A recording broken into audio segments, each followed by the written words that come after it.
Stay away from me. Her voice cracked like ice breaking under pressure. I said stay away. The biker didn't move, didn't flinch. He stood in the freezing, dark rain soaking through his leather vest, the Hells Angels patch catching the dim light like a brand. She had her hand on her weapon. He had his hands in the air, and neither of them knew that this moment, this terrible, freezing, desperate moment, was about to change everything both of them believed about the world. Hussam, if this story finds you tonight, drop your city in the comments below. I want to see how far this story travels. And if you haven't subscribed yet, stay until the end. You won't regret it. The storm came down from the mountains without warning. That was the thing about Montana in February. The sky could be clear at noon, hard blue and sharp with winter light. And by 8 o'clock at night, the whole world had turned into a roaring, howling darkness that swallowed roads and erased landmarks and made a man feel like he was the last living soul on the face of the earth. Redwood Valley sat at the edge of that kind of country, the kind where the wilderness never really forgot. It owned the land no matter how many roads humans decided to pave through it. Ethan Walker had ridden through worse. I was 52 miles out from the nearest town when the snow started coming sideways. His Harley-Davidson Road King, a machine he had put more careful hours into than most men put into their marriages, was handling the road the way it always did, steady, heavy, reliable. Ethan's big hands were easy on the bars. He had learned the hard way that fighting a motorcycle in bad weather was how you ended up dead. You had to go with it.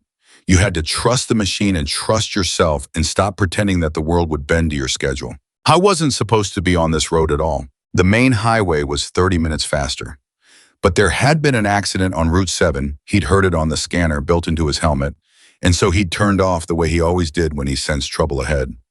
40 years of riding had given him something that was hard to name and harder to explain to people who didn't live their lives on two wheels. Call it instinct. Call it experience. Call it whatever you wanted. Ethan Walker could read a situation 3 moves before it played out, most of the time anyway. The exception came at exactly 11:47 p.m. He almost didn't see it. The police cruiser had gone off the road at a curve where the guardrail had already been bent by some earlier impact and never properly repaired. In the dark, in the storm, with snow piling up fast against everything that stood still, the vehicle was nearly invisible. What caught Ethan's eye was something completely different. The faintest pulse of blue light, struggling and weak like a heartbeat from something that was almost done beating. He slowed. He stopped. He killed his engine and sat for a moment in the sudden roaring silence of the storm. Keep riding. That was the first thought, clean and practical, and the kind of thought that kept a man like Ethan Walker out of situations that had no good ending for a man like him. A Hells Angels patch on a mountain road next to a police cruiser in the middle of the night during a storm that would kill cell service and keep witnesses away. There was not a single version of that story that ended well for the man in the leather vest. He knew that. He had known it since he was 19 years old and learned the lesson the hard way in a police station in Billings that smelled like burnt coffee and contempt.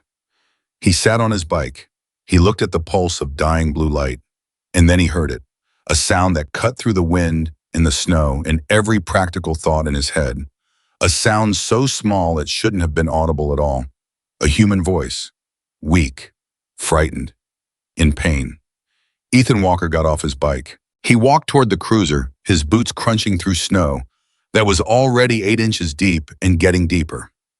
He pulled his flashlight from his vest pocket. He always carried one, had carried one every day since he was part of a rescue operation in 2008 that pulled 3 families out of floodwater in the dark and swept the beam across the vehicle. The front end had gone into a tree.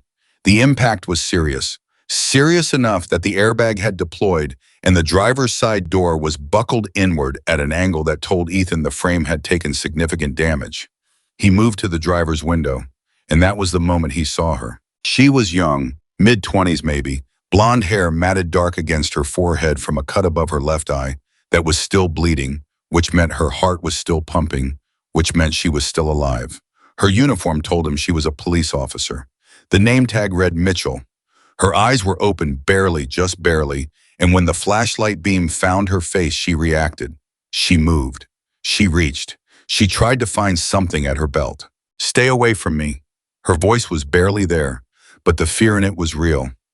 Ethan kept the flight low out of her eyes and held his other hand up where she could see it.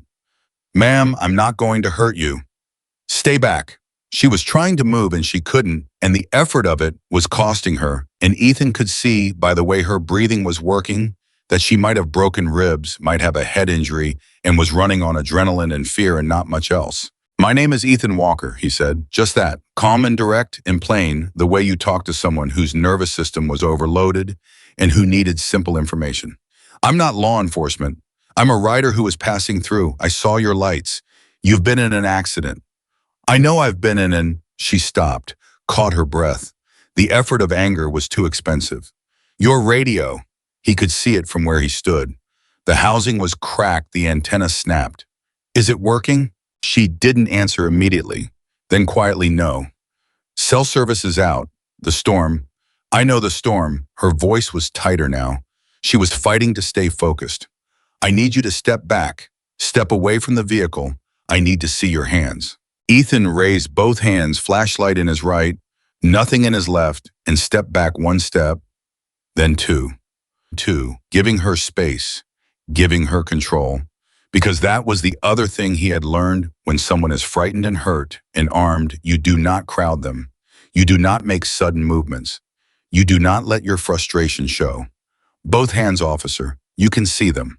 She was looking at him, really looking at him. He watched her eyes track from his face to the vest to the patch on his chest, and he saw what he always saw when that happened: the way a face could change in a fraction of a second, the way every assumption a person had ever been taught about who was dangerous and who was safe could rewrite a situation before a single word was spoken. "Hell's Angels," she said. "Yes, you're Hell's Angels." "I have been for 23 years, Ethan said without apology, and without explanation, because he had learned long ago that apologizing for who you were only made people more suspicious, not less. The silence between them was filled with wind and snow and the ticking of the damaged engine cooling in the cold. "There's nobody coming," Ethan said. "The road behind me has been empty for the last 40 minutes. Your call went out before the repeater on this stretch went down. I heard your dispatch on my scanner. They know your general direction. But with visibility this bad, it could be an hour before anyone gets to this location. Maybe longer." He watched her process that, watched her understand what it meant. "You have a head injury," he said. "You're bleeding above your left eye. Your breathing patterns suggest possible rib involvement. In these temperatures, without shelter or movement, hypothermia becomes a factor inside of 30 minutes if you're compromised." She stared at him. How do you know any of that?" "Because I spent 6 years doing volunteer emergency response with my chapter," Ethan said. "We run SAR support in 3 counties. I've pulled people out of situations worse than this." Another silence. She stopped, swallowed. He could see her trying to decide something, and he understood exactly what that something was. "That doesn't make sense." "I know it doesn't," he said. "I know how this looks. I know what you see when you look at this vest." He kept his voice level. He kept his hands visible. "But right now, the only thing that matters is keeping you stable until help arrives. And I need your permission to approach the vehicle to do that, because I'm not going to touch you or your vehicle without it." She looked at him for a long time. The wind howled. The blue light pulsed weaker. "Claire." Her voice was so quiet he almost didn't catch it. "My name is Claire. Claire Mitchell." "All right, Claire Mitchell," Ethan said. "Can I come closer?" The pause before she answered felt longer than the whole winter. "Yeah," she said at last. "Yeah, come closer." Same. He had done this before. Not this exact situation. Nothing is ever exactly anything twice, but he had sat with injured people in the cold and the dark and talked them through the long, terrible wait for help to arrive. He knew the rhythm of it. He knew when to talk and when to be quiet. He knew that the worst thing you could do was let someone feel alone. He cleared snow away from the door on the passenger side, which had taken less damage, and forced it open with his shoulder. He climbed in, and the warmth that remained in the interior, already fading fast, was still better than outside. He pulled his emergency kit from inside his vest, the flat hardshell case that lived in an inner pocket and had lived there since 2009, when he decided that riding in remote country without basic trauma supplies was the kind of arrogance that got people killed. Claire watched every movement he made. "You carry a trauma kit," she said. "A pressure bandage, tourniquet, mylar blanket, glucose tablets, pen light, epinephrine, in case of anaphylaxis," he listed. "And one of those hand warmer packets that probably won't work in this cold, but I carry them out of habit. She almost laughed. It turned into a wince. That's more than most officers carry. I'm not most officers. She looked at him sideways. Despite everything, despite the pain and the cold and the fear, something changed in her expression. Not trust exactly, not yet, but something that was considering the possibility of it. Did you call for help before your radio went out? He asked. Yes, I called in the pursuit. Pursuit? He stopped what he was doing, which was carefully assessing the cut above her eye in the beam of his penlight. You were pursuing someone. A vehicle. She hesitated. On this road, I got a redirect from dispatch, said there was a vehicle matching a description from a felony stop. They sent me up here to intercept. Ethan was quiet. That seems like an unusual dispatch for a solo officer, he said. It is, Claire said. It was. She said nothing else about it, but he noticed she didn't look away from him when she said it. She was watching his reaction, measuring something. Keep your eyes open, he told her. Talk to me. Tell me how long you've been on the force. 8 months. Where were you before Redwood Valley? Bozeman. I grew up there. My dad was a police officer in Gallatin County for 30 years. That's why you joined. She paused, another wince. He watched her work through it. And because I believed in it, in the idea that you were supposed to protect people, that it meant something. It does mean something, Ethan said. She looked at him. You really believe that a Hell's Angel who believes in law enforcement? I believe in people doing the right thing, he said. Uniform or not, patch or not. He secured the pressure bandage with practiced efficiency. Those aren't always the same thing, but the belief is real. The wind outside picked up another notch. The temperature inside the vehicle was dropping visibly. He could see his own breath now. Your father, Ethan said. What's his name? Walter Mitchell. Everyone calls him Walt. He know you're out here tonight. She almost smiled. He worries every shift. He says he's not supposed to because I'm a grown woman and a trained officer and he trusts my judgment. But he leaves his phone on loud. Every night. Good man, Ethan said. Yeah, she said it softly. He is. 20 minutes passed, then 30. Ethan kept talking to her, kept her awake, kept monitoring her vitals with the steady, quiet competence of someone who had done this work out of love for years and never once asked to be thanked for it. He moved when he needed to move. He kept his hands visible when he didn't. Outside, the storm showed no sign of relenting. Claire's eyes would drift sometimes, and each time they did, Ethan brought her back. A question, a sound. One time when she went distant for a moment longer than he was comfortable with, he said her name sharp and clear, and her eyes snapped back, and she said, I'm here, with the particular urgency of someone who is talking to themselves as much as anyone else.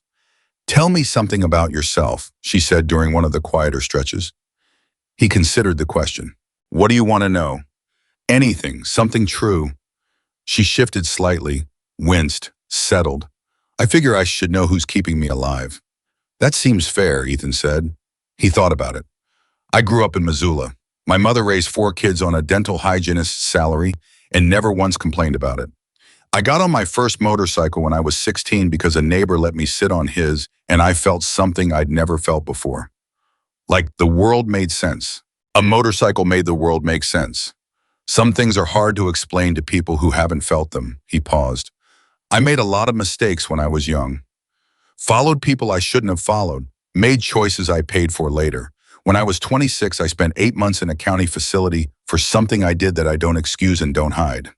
She was quiet. After that, honest, Ethan continued, I decided I had 2 options. I could be what people expected me to be, which was nothing good.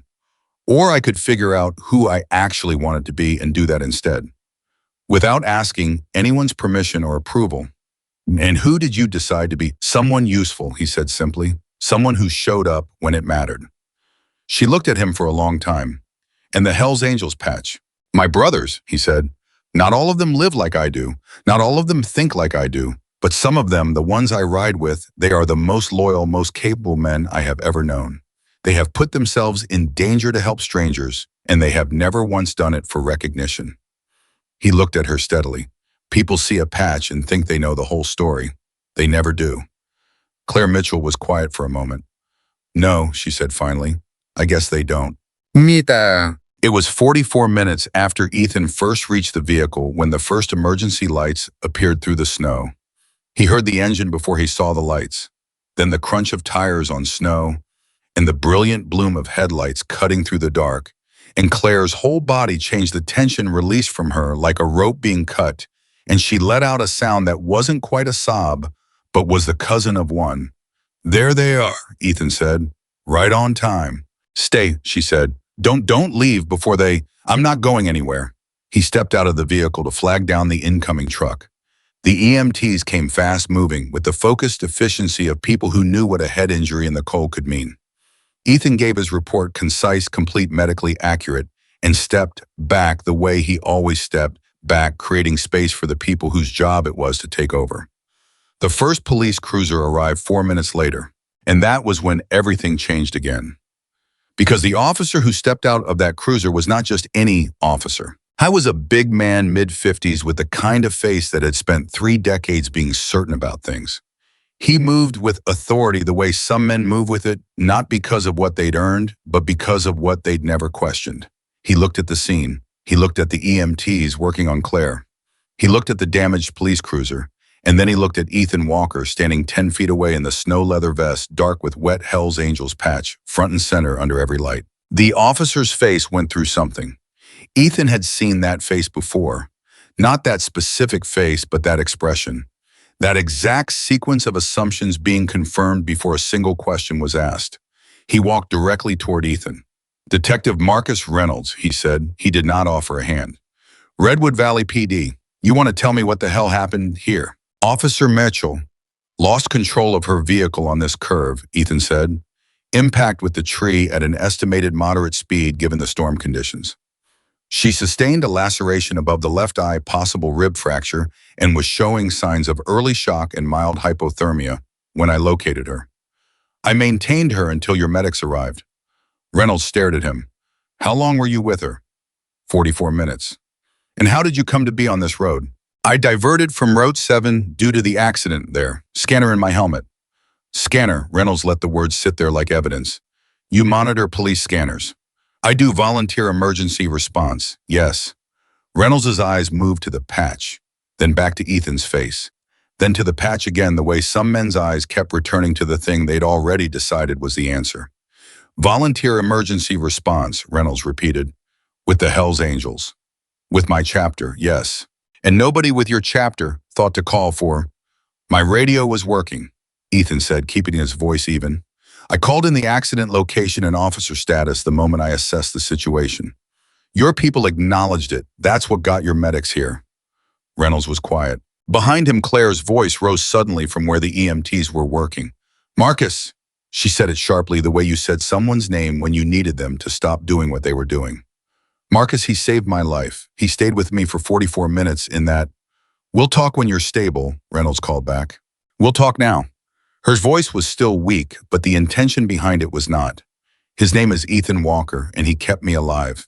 And if you're standing here, looking at his vest instead of shaking his hand, then I am genuinely embarrassed for this department." A silence fell over the scene. Wind, snow, the quiet mechanical sounds of the EMTs doing their work. Reynolds looked at Ethan. Ethan looked at Reynolds. Neither man said anything. And in that silence, something was already beginning, a thing that neither of them could have named yet, but that had already started moving. The way a landslide starts with a single pebble, shifting, and nobody notices until the whole mountain is coming down. They took Claire to Redwood Valley General in the ambulance, and Ethan followed in a police cruiser he hadn't volunteered to ride in. Reynolds drove. He didn't speak for the first 11 minutes. Ethan didn't either. Finally, Reynolds said, "You have priors." "I do," Ethan said. "Assault, possession, receiving stolen property." "I was convicted of the assault and the possession. The receiving charge was dropped." "You were 24. "I was." "You think that means something 24 years ago?" Ethan looked out the window at the dark Montana night passing by. "I think it means I was 24, and that I've been 42 for 11 years and done nothing that would interest you professionally. But I understand that you'll draw your own conclusions." Reynolds' hands tightened on the wheel. Not in anger exactly, in something more like discomfort, which Ethan had found was sometimes harder for people to manage than actual anger. "Why did you stop?" Reynolds asked. The question came out different than the ones before. Less procedural, more genuine. Ethan was quiet for a moment. Because she was hurt, he said, and I was there. And those two facts together didn't leave me a lot of options. Reynolds said nothing. I know what you think, Ethan continued, and his voice stayed flat and uninflected because that was how he had learned to say the true things without drama, without performance. Just the plain shape of them. You think there has to be an angle, something I was getting out of it. Because in your experience, people don't put themselves at risk for strangers, especially strangers in law enforcement. Especially not when those strangers might have made their lives difficult in the past. Reynolds didn't confirm it, but he didn't deny it. Here's what I'll tell you, Ethan said. When I was 23 years old, I was in an accident on Route 12. Solo crash. Winter. Late at night. I was there for 3 hours before anyone stopped. He paused. The people who finally stopped were not the people you would have predicted. They were not the kind of people I would have predicted. And every one of those 3 hours, I thought about what kind of person I would be if I got out. Another pause. So when I came around that curve tonight and saw the light, I already knew what kind of person I was going to be. The cruiser moved through the night. Reynolds said nothing for a long time. Then quietly, so quietly, Ethan wasn't certain he'd meant to say it out loud. She's been on the force 8 months. I know, Ethan said. She's a good officer. I know that too, Ethan said. You can tell by how she handled an impossible situation. She was scared, she was hurt, she didn't know if she could trust me, and she made the right call anyway. That's not nothing. That's training and character both working at the same time. Reynolds drove. The lights of Redwood Valley appeared in the distance. She's going to be okay, Ethan said. Reynolds exhaled, something releasing in the set of his shoulders. Yeah, he said. Yeah, she is. And for one moment on a dark road in a Montana winter, two very different men were simply two men who were relieved about the same thing. It didn't fix anything between them. It didn't settle what was coming. But it was real, and sometimes in the space between enemies, that is exactly where everything important begins. The hospital waiting room at Redwood Valley General smelled like antiseptic and old coffee, and the particular kind of anxiety that lives in places where people wait to hear whether someone they love is going to be all right. Ethan sat in a plastic chair against the wall, his wet vest leaving a damp shadow on the seat beside him, his big hands resting on his knees, and he waited. I was good at waiting. He had learned it the hard way, the same way he had learned most things through situations where the alternative to patience was catastrophe. 3 officers stood near the nurse's station, and none of them were looking at him directly. But none of them had stopped watching him either. It was the kind of surveillance that pretended it wasn't surveillance, the sideways glances and the deliberate positioning that put at least one badge between Ethan and every door. He understood it. He didn't like it, but he understood it the way you understand weather. It's not personal. It's just the climate you're moving through. Reynolds had disappeared into the back the moment they arrived. That had been 22 minutes ago. At minute 23, a nurse came to the waiting room door and looked at Ethan. Mr. Walker, every officer head in the room turned. She's asking for you, the nurse said. The silence that followed that sentence was the loudest thing Ethan had heard all night, which was saying something given the storm. He stood up. He walked toward the door.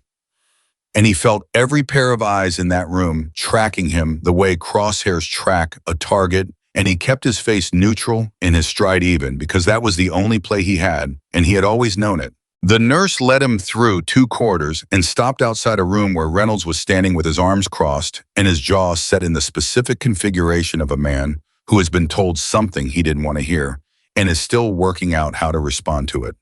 She wants to talk to him, Reynolds said, not to Ethan, to the nurse, as if Ethan weren't there, as if the subject of the conversation was a variable to be managed rather than a person standing 3 feet away. I'm aware, the nurse said calmly. That's why I brought him. Reynolds looked at Ethan. The look was the kind that stripped people down to their record, their patch, their past, the kind of look that had decided the verdict before the trial began. You've got 5 minutes. Ethan walked past him without a word. Claire Mitchell looked smaller in the hospital bed than she had in the wrecked cruiser, which shouldn't have made sense, but did, because in the cruiser she had been fighting, and now she was still, and stillness had a way of showing you how much fight had been holding someone together. The cut above her eye had been cleaned and closed with 3 sutures. An IV line ran into her left arm. Her color was better. Her eyes were sharp. You're still here, she said. You asked me not to leave, he said, before the medics arrived. I didn't think you'd actually. She stopped. Something moved across her face, something she seemed to decide not to say. Sit down. He sat. They're watching you like you're a bomb, she said. I know. Does it bother you? He thought about the honest answer. Less than it used to, he said. I've had a long time to get used to it. She was quiet, studying him with the focused attention of someone who needed to solve a problem before she ran out of energy. They're going to pull your background. They're going to find the priors, and the moment they do, Marcus is going to build a theory that puts you at that accident for reasons that have nothing to do with helping me. I know that too. And you don't have a plan for that? My plan, Ethan said, is the same as it's always been. Tell the truth. Don't change the story. Let people decide what they decide. She stared at him. That's a terrible plan. It's the only one I trust, he said. Every time I've seen someone try to manage a narrative, it collapsed. The truth is low maintenance. Everything else requires upkeep. Claire made a sound that might have been a laugh if her ribs had allowed it. She caught herself and winced sharply. When she recovered, she said, My father's on his way. He'll be here by morning. You called him. The hospital did. I'm still listed as a dependent on his insurance, which is embarrassing and also apparently useful. She shifted carefully. He's going to want to meet you. All right. He's going to be suspicious of you too at first. He'll pretend he's not because he's better at hiding it than Marcus. But he will be. Most people are, Ethan said. That's not an accusation. It's just how it works. She looked at him for a long, quiet moment. Why didn't you tell me about the volunteer work right away, when you first approached the car? Because you were scared and you were armed and you needed to assess me before I gave you more information than you could process. If I'd led with a list of credentials, it would have sounded like a performance, like I was trying too hard to convince you. He met her eyes. I wanted you to watch me work first, then decide. She held his gaze. That was calculated. It was experienced, he said. There's a difference. The door opened. Reynolds, his 5 minutes were up. Ethan stood, and as he did, Claire reached out and put her hand briefly on his forearm. Not a grab, not a plea, just contact. The kind that said, I see you, I haven't forgotten. Thank you, she said. For real. Get some rest, Ethan said. You've got a father driving through a Montana blizzard to make sure you're alive.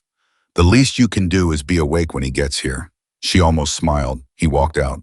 Reynolds was waiting, and the look on his face hadn't changed, and Ethan understood that whatever was coming next was not going to be simple. But simple had never really been his speed anyway. The detective didn't speak until they were back in the waiting room, away from the nurse's station in the particular dead zone of a hospital at 2 a.m, where conversations happen that aren't meant to be overheard. Your record, Reynolds said, flat, declarative. The assault conviction, 1998. I'm aware of my own record. Bar fight, Billings. The other man ended up with a broken collarbone and a concussion. That's accurate. You did 4 months. 8, I was paroled at 4. Reynolds nodded slowly like he was filing something. The possession charge, 2001. Also accurate. Methamphetamine. Yes. You want to tell me about that? Ethan looked at him. Not particularly, but I will if you think it's relevant to tonight. I get to decide what's relevant, Reynolds said. No, Ethan said quietly and without heat. Your jurisdiction covers Redwood Valley and its immediate surrounds. My past is its own country, and you don't have jurisdiction there unless I committed a crime tonight, which I didn't. He paused. You're welcome to verify that. In fact, I'd encourage it. Reynolds' jaw tightened. He wasn't used to this. Most people, when Reynolds applied pressure, either deflected or caved. Ethan did neither. He was simply present, clear, and completely unintimidated, which was, Reynolds realized, uncomfortably harder to manage than aggression would have been. We're going to need a formal statement, Reynolds said. In the morning, full account of how you came to be on that road, what you found, what you did. I'll be there. You live in Redwood Valley. 40 minutes north. I have property off Route 14. Property. A house, Ethan said, with a foundation and everything. Reynolds stared at him. Get some sleep, detective, Ethan said. Your officer is going to be fine. That's the part that matters tonight. He walked out of the hospital into a storm that was finally slowly beginning to ease. He got on his motorcycle. He rode north in the dark, and behind him the lights of Redwood Valley General glowed in the settling snow, And inside that building, a young woman with 3 sutures above her left eye was sleeping, and a detective who had spent his career being certain about things was standing at a window, watching the taillights of a Hells Angels motorcycle disappear into the dark, feeling something he hadn't felt in a very long time. Uncertainty. It was not a comfortable feeling for a man like Marcus Reynolds. But discomfort, as Ethan Walker had learned long ago, was usually where the real education began. The formal statement happened at 9 o'clock the next morning in a room that had been designed to feel neutral but didn't. There were 2 chairs and a table and a recording device and a 2-way mirror that Ethan had noticed in the first 3 seconds. Reynolds sat across from him with a legal pad and a pen and the energy of a man who had been awake all night building the framework of something he hadn't quite finished yet. Ethan answered every question, directly, completely, without hesitation and without embellishment. The timeline, the radio call, the assessment, the treatment, the conversation with Claire, all of it. He didn't volunteer additional information, and he didn't withhold relevant information, because that was the deal he had made with himself years ago, and he saw no reason to renegotiate it. What he didn't tell Reynolds, what he hadn't told anyone yet, was the thing he had seen before the accident. He kept that close, not because he was hiding it, but because he needed to understand it first. 3 days passed. The story moved through Redwood Valley, the way stories move through small towns, fast and imprecise and carrying just enough of the truth to be genuinely dangerous. The version most people heard was a Hells Angel found an injured cop, but the details got blurred and exaggerated and reshaped by every retelling the way water reshapes stone slowly and without any particular malice. At the Rusty Nail on 4th Street, 2 deputies ate lunch and discussed it in the specific low tones people use when they want to appear to not be talking about something. Reynolds thinks he was there for a reason, the younger one said. Reynolds thinks everyone's there for a reason, the other one said. It's his gift and his problem. You don't think it's suspicious Hells Angel just happens to be on that road at midnight? Walker was a volunteer SAR responder for 6 years. He has a scanner. There was a crash on Route 7. The diversion route is exactly the road Claire was on. He shrugged. Sometimes things happen because of the sequence of events rather than conspiracy. Reynolds doesn't believe in sequences, the younger one said. No, the other agreed. He believes in motives. At the department, behind the closed door of his office, Reynolds had pulled every document, every record, every publicly available piece of information connected to Ethan Walker, and he had spread it across his desk like a map. He was trying to read in a language he only half knew. The arrests, the parole record, the chapter affiliation, the property records, the vehicle registrations. But there was something else, something that didn't fit. Anonymous donations to the Redwood Valley Flood Relief Fund. 2019, the amount was substantial, not enormous, but far beyond what you'd expect from an anonymous source in a town this size.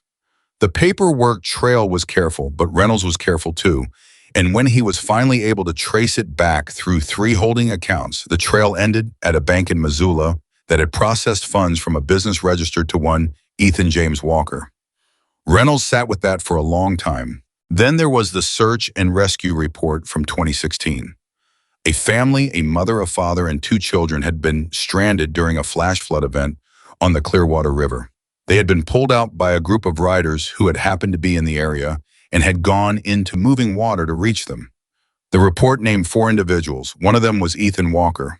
And then there was 21, the Mitchell County wildfire evacuation. A convoy of motorcycles had established an unauthorized but apparently highly effective supply chain to 3 communities cut off by fire lines transporting food medications and emergency equipment for 11 consecutive days. The operation had been organized by a rider named E. Walker, according to the County Emergency Management Coordinator's notes. Reynolds looked at all of this. He looked at it for a long time. Then he closed the folder and opened it again, because closing it didn't change what was in it. He picked up his phone and called a contact in Missoula PD. Old friendship, older than the friendship with skepticism that drove most of his professional relationships. Danny, he said when the call connected, tell me what you know about Ethan Walker, Hells Angels Missoula chapter. A pause on the other end, the sound of someone shifting, thinking, arranging words. Ethan Walker. Yeah. You want the file version or the real version? Reynolds paused. Both. File version prior offenses, 1 conviction, 1 parole, no incidents, since 2002. Affiliated with H.A. Missoula chapter in good standing, no known criminal activity since affiliation. Another pause. Real version, the man is a ghost, in the best possible sense. He shows up in situations where people need help. He helps them, he disappears. Nobody talks about it because nobody asked him to do it, and he never reported it. 3 families in this county owe him things they couldn't put a value on. I've been told, and I cannot verify this, that during the '08 floods, he pulled a woman and her infant son out of a vehicle submerged in 4 feet of water. He got a bad cut on his arm doing it. He didn't seek treatment because he didn't want to answer questions. Reynolds was very still. Why doesn't any of this show up in anything official? He asked. Because he doesn't make official reports, Danny said. And because the people he helps aren't always the people who interact with law enforcement by choice. He works in the spaces in between. That's his territory. Has he ever been investigated by your department? 3 times. 2 were initiated by officers who, like you, couldn't reconcile what they were seeing with what they expected. Both times the investigation closed without findings. The 3rd was a complaint from a property owner who thought Walker and his chapter were trespassing during a river rescue. Danny paused. The property owner dropped the complaint when he found out they'd saved his neighbor's dog from drowning. Reynolds exhaled slowly. Marcus, Danny said, whatever he did out there, I'd put money on it being exactly what it looks like. Yeah, Reynolds said quietly. I'm starting to think the same thing. He hung up. He looked at his desk. He looked at the folder. Then he looked at the window and past it at the town of Redwood Valley, and past that at the mountain roads, where last night a young officer had almost died in a storm, and a biker had sat with her for 44 minutes in the cold and done everything right. He had a department meeting in 40 minutes, and he had no idea what he was going to say about Ethan Walker. What he didn't know, what none of them knew yet, was that the question of Ethan Walker was about to become the least complicated thing on his desk. Claire Mitchell remembered things. She was lying in a hospital bed on the 2nd day of her recovery when the memory crystallized the way things do when the adrenaline finally stops and the brain goes back through its footage and finds the details it was too overwhelmed to process in real time. The dispatch call. She reached for the nurse's call button and then stopped. She thought about it. She thought about it very carefully, the way you think about something when you realize that what you're thinking might change the shape of everything around it. She had responded to a redirect from dispatch. Standard procedure, a vehicle description, a license plate, a road designation. She had acknowledged and complied. She had turned off Route 6 and onto the mountain road and driven into conditions that were in retrospect significantly worse than anything dispatch could have failed to anticipate. But here was the thing. Here was the specific thing that she kept turning over. The description she'd been given. The plate.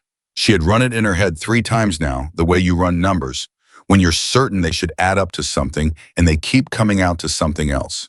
The plate didn't match the vehicle description. It wasn't a small discrepancy. It wasn't the kind of thing that happened from a typo or a bad radio connection.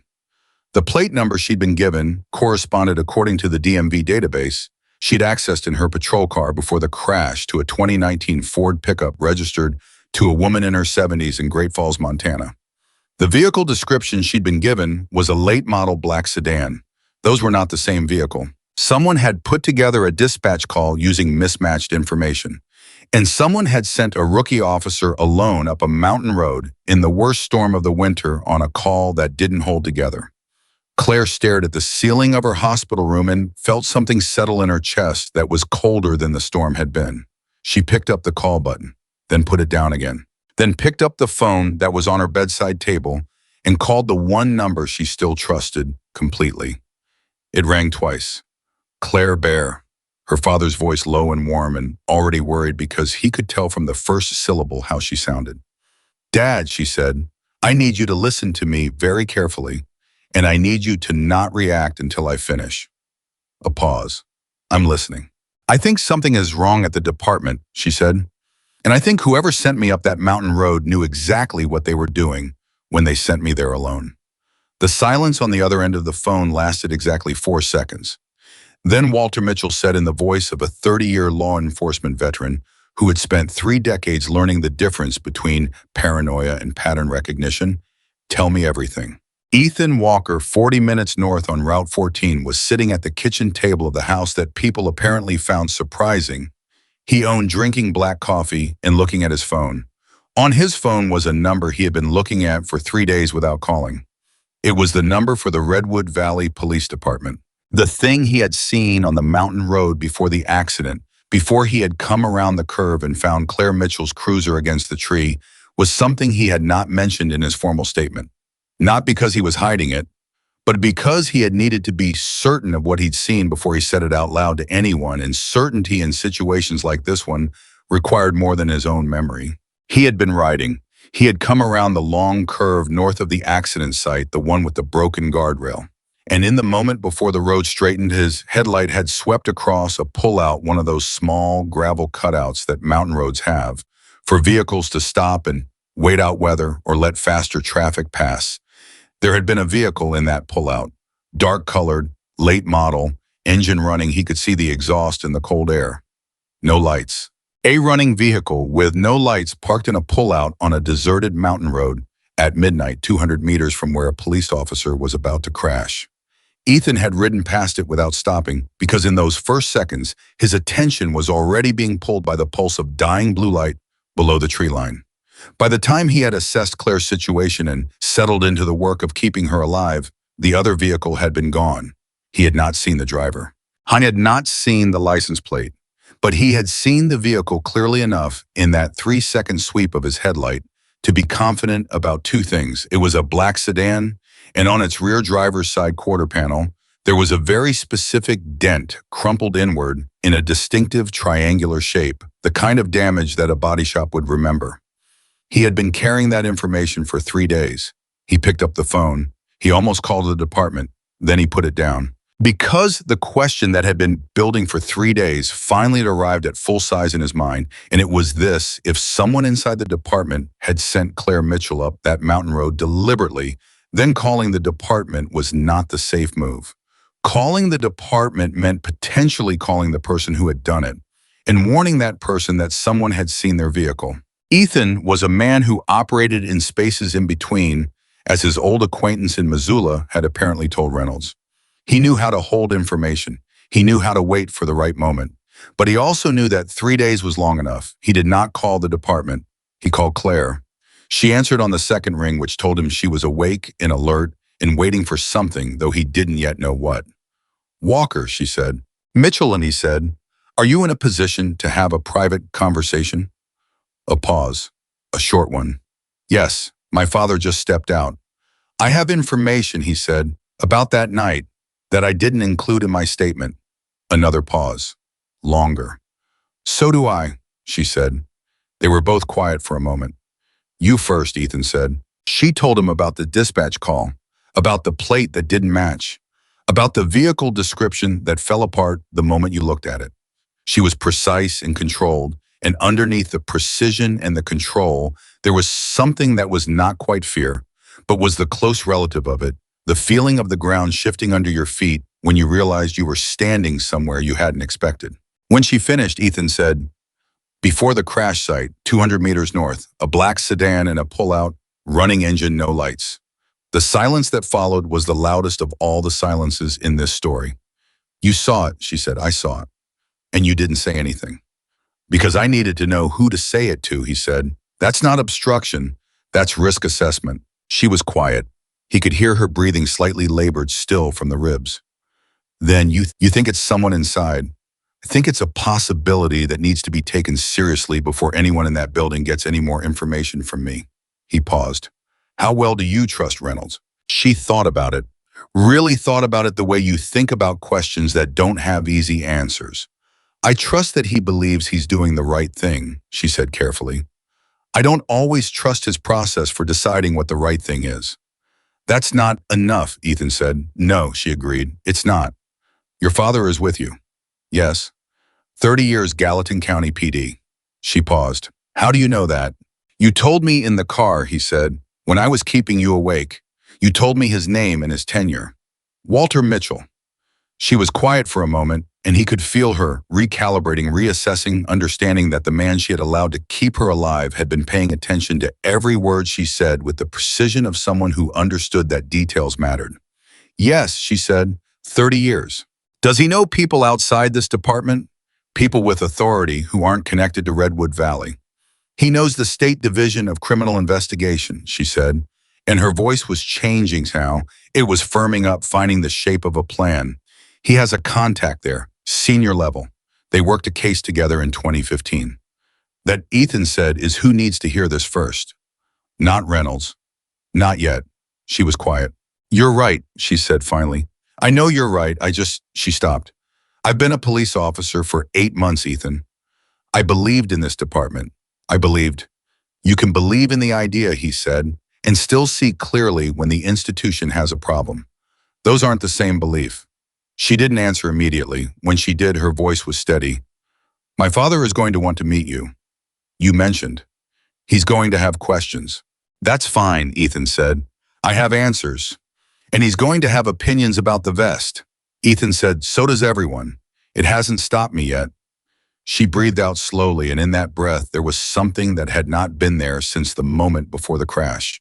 The sound of someone who was, despite everything, maybe going to be all right. I'll talk to my father, she said. Where can we reach you? I'll be here, he said. I'm not going anywhere. He hung up. He looked at his coffee, which had gone cold. He looked at his phone. He looked at the window, though he was not thinking about what was outside it.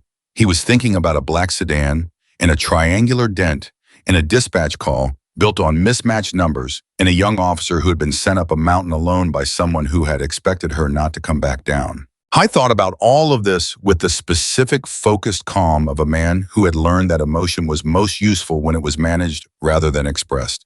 And underneath that calm, something else.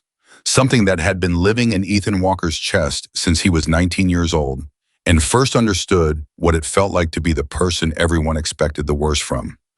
Something that looked from the outside like patience, but from the inside felt like the slow gathering certainty of a man who had just found the reason he was on that road.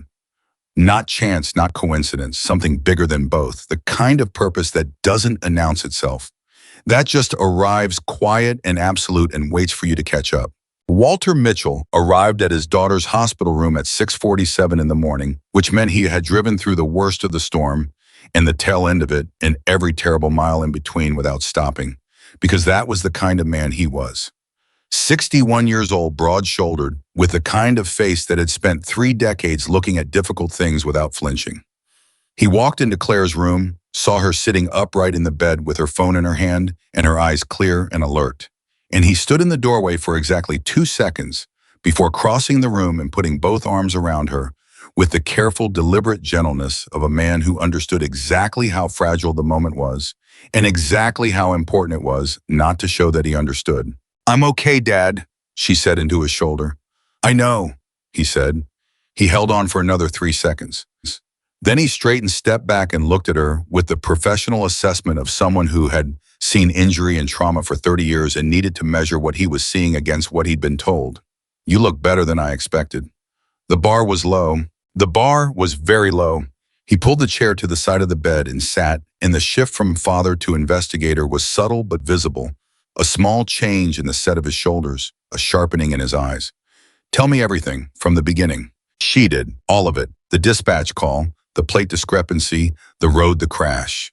She told him about Ethan, carefully, completely watching her father's face as she described the vest and the patch in the 44 minutes in the cold. She watched the way his expression moved through a sequence she recognized because she had moved through the same sequence herself: skepticism, recalibration, reluctant reassessment, and then something that landed somewhere near provisional acceptance. When she finished, Walter was quiet for a moment. Then he said, the plate doesn't match the vehicle description. By how much? Completely. Different make, different year, registered to a woman in her 70s in Great Falls. There's no innocent explanation for that combination in a dispatch call. Walter looked at his hands, which were folded in his lap. You said Walker saw a vehicle. Black sedan, 200 meters north of where I crashed. Engine running, no lights. He's sure. He's a man who pays attention to details, Claire said. He told me the name of your county and the length of your tenure after I mentioned them once in a car while I was concussed. Walter looked up at her. He's careful, she said, not in a way that makes me nervous. In a way that makes me think he spent a lot of time in situations where the details were the difference. Walter was quiet again, the kind of quiet that had texture to it that was doing work. You trust him, he said. It wasn't a question. I trust what he did, she said. That's where I am. Walter nodded slowly. All right. He reached into his jacket and pulled out his phone. I'm going to make a call. I need you to tell me before I do whether there is anyone in this department that you are certain about, anyone you would stake your career on. Claire thought about it, genuinely thought about it, running through faces and names in every conversation she'd had in 8 months of working this department. Danny Kowalski, she said finally.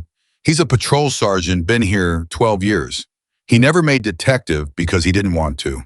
He's the most straightforward person I've met in this building. Not Reynolds. Marcus he's loyal, and he's good at his job, and he genuinely cares about this department. She paused. But he's also the kind of man who sometimes cares more about the institution than the truth. And right now I need someone who will follow the truth regardless of where it leads.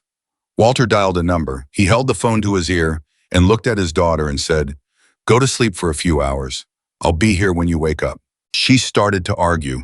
He looked at her with 30 years of practiced parental authority, and she stopped arguing, and she was asleep inside of 12 minutes, which told him more about how exhausted she was than anything she would have admitted.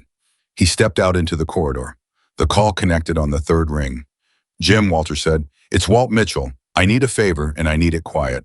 The man on the other end of the line, Jim Carver, senior investigator with the Montana Division of Criminal Investigation. A man who had worked a kidnapping case with Walter in 2015 that had ended well because of Walter's instincts and badly for everyone involved, said, How quiet? Completely, Walter said. For now. A pause. Tell me, Walter told him. Ethan drove to Redwood Valley General at 8 in the morning. He had not been asked to. He had not been invited. He had thought about it for most of the previous night and decided that the right move was to be present, visible, and available because the only thing more suspicious than being at the center of a situation was conspicuously disappearing from it. He walked through the hospital entrance, and the first person he saw was a uniformed officer named Garrett, who had been in the waiting room on the night of the accident and who had on that night looked at Ethan with the specific expression of a man rehearsing how he was going to write a report. Garrett saw him. His posture changed. He reached for something at his belt that he didn't end up reaching for. Ethan stopped 4 feet away. I'm here to check on Officer Mitchell, he said. I'm not here for any other reason. Garrett looked at him. Detective Reynolds left instructions. What kind of instructions? That you're to check in at the front desk if you come back. All right, Ethan said. I'll check in at the front desk. He walked to the front desk. He gave his name. The woman behind the desk, 40s reading glasses pushed up on her forehead expression that had survived 20 years of hospital bureaucracy with its humor intact, looked at her screen and then back at him. Room 214. Family member is present. I'll wait, Ethan said, unless she's said it's okay. The woman picked up the phone, dialed, spoke briefly, listened. She hung up. You can go up, she said. Her father wants to meet you. He had expected that. He had prepared for it the way he prepared for most things, not by planning specific words, but by deciding what was true and committing to it. Walter Mitchell met him at the door of Claire's room. She was asleep on the bed behind him, her breathing slow and even. Walter stepped into the corridor and pulled the door partially closed, and he looked at Ethan Walker with the full, undiluted attention of a man who had spent 30 years learning to read people under pressure. Ethan stood and let himself be read. Mr. Walker, Walter said. Mr. Mitchell, my daughter tells me you kept her alive. Your daughter kept herself alive, Ethan said. She was conscious, she was communicating, she was fighting. I provided support. Walter looked at him. Most people would take the compliment. Most people didn't have a trauma kit in 6 years of SAR experience. The credit goes where it belongs. A pause. Walter's expression shifted slightly, not toward warmth exactly, but away from its absence. She also tells me you have information about the vehicle. Yes. Why didn't you put it in your statement? Because a statement goes into a system, and I didn't know whether the system was safe, Ethan said. If someone with access to dispatch information sent your daughter up that road deliberately, Then they have access to information that flows through official channels. I wasn't willing to make that information available until I understood the risk. Walter studied him. You withheld evidence from an official investigation. I made a judgment call about who to give that information to, Ethan said. I'm giving it to you now, directly, without the official channel. Because Claire told you to. Because it's the right move, Ethan said. What Claire told me confirmed what I was already thinking. Another long look. Then Walter said, the sedan. Tell me exactly what you saw. Tell me, Ethan told him. Every detail, every observation in the same precise sequential way he had given his statement to Reynolds, except with the part he had held back fully included. The pullout, the running engine, the no lights, the triangular dent on the rear driver's side quarter panel. When he finished, Walter said, you're confident about the dent. Yes, my headlight hit it directly for approximately 3 seconds. The shape was distinctive, triangular. Compressed inward at the top, wider at the base, like a door or a post impact at moderate speed. Walter looked at him steadily. I made a call this morning to someone I trust. He's going to run a parallel track on this outside the department. Good, Ethan said. He's going to want to talk to you. I know. He's going to have questions about why you didn't come forward sooner. I'll answer them, Ethan said. Same way I just answered yours. Walter studied him. He had the look of a man who was resolving a long internal argument that had been running since the moment Claire had told him there was a Hell's Angel sitting in her hospital room. He was looking at the vest. He was looking past the vest. He was doing the hard work of separating what he saw from what he'd been trained to assume about what he saw. My daughter says you told her about the '08 floods, Walter said, about the woman and the infant. Ethan said nothing. He had not told Claire that story. He had mentioned the flood response generally. Where did you hear that specific account? A contact in Missoula. Reynolds made a call last night. His contact made a call to me because the contact recognized Claire's name and wanted to make sure someone was looking out for her. He paused. The contact speaks well of you. Ethan kept his expression neutral. Inside, something shifted, the faint, unfamiliar sensation of being known by someone who hadn't decided to dismiss what they knew. He's thorough, Ethan said, meaning Reynolds. He is, Walter agreed. He's also troubled. He found things that don't match his template for who you're supposed to be. He held Ethan's gaze. So did I. People generally are, Ethan said, troubled by that. You've been dealing with it a long time. Long enough to stop expecting anything different, Ethan said, but not long enough to stop hoping. The silence between them had weight and texture. Walter Mitchell looked at Ethan Walker, and Ethan looked back, and the corridor was empty and quiet. And somewhere in the space between them, something shifted with the slow grinding finality of tectonic plates. Thank you, Walter said, for my daughter. He said it simply, without caveats or qualifiers, without the hesitation that would have cushioned it or the excess that would have made it feel like compensation for something. Just the words direct and true. Ethan nodded. She's going to be a good officer, he said. She already is one. Walter's jaw tightened briefly, the involuntary muscle response of a father who was feeling more than he was allowing himself to express. Yeah, he said, she is. Reynolds called Ethan at 10:47 that morning. Ethan was in the hospital cafeteria with a cup of coffee that was better than the one he'd had at home when his phone rang and he looked at the screen and answered it without hesitation. Walker. I need you to come in, Reynolds said. His voice was different from the night before. Still controlled, still professional, but with something underneath it that hadn't been there, a quality that Ethan had learned to identify over many years in many difficult conversations. It was the sound of a man who had looked at information he couldn't argue with and was now figuring out what to do about it. When, Ethan said, this morning. Now, if possible. What's changed? He paused. I've been going through your background more thoroughly. And it doesn't look the way I expected it to look. Ethan took a slow sip of coffee. That's usually how it works. I also, Reynolds stopped, started again. I have some questions that aren't related to you personally about the accident. What kind of questions? The dispatch call that sent Claire up that road. There are some inconsistencies. Ethan set down his coffee cup. This was the moment. He had known it was coming. He had been deciding since early morning whether to get ahead of it or wait for Reynolds to arrive at it himself. And now Reynolds had arrived, and the question was whether the detective was arriving at it because he'd found it or because someone else had already started moving. "I'll come in," Ethan said, "but I want to talk to you about something first. Off the record." Another pause, longer. "Off the record." "Before I go on record," Ethan said, "there are things I need to tell you that didn't make it into my original statement, and I need to understand what happens to that information before I put it into any official system." Reynolds was quiet for a full 4 seconds. "You're saying you held something back." "I'm saying I made a judgment call about timing. Walker, if you have evidence relevant to—" "I have information," Ethan said. "Whether it's evidence depends on what you do with it, and what you do with it depends on who inside your department had access to the dispatch system on the night of the accident." He paused.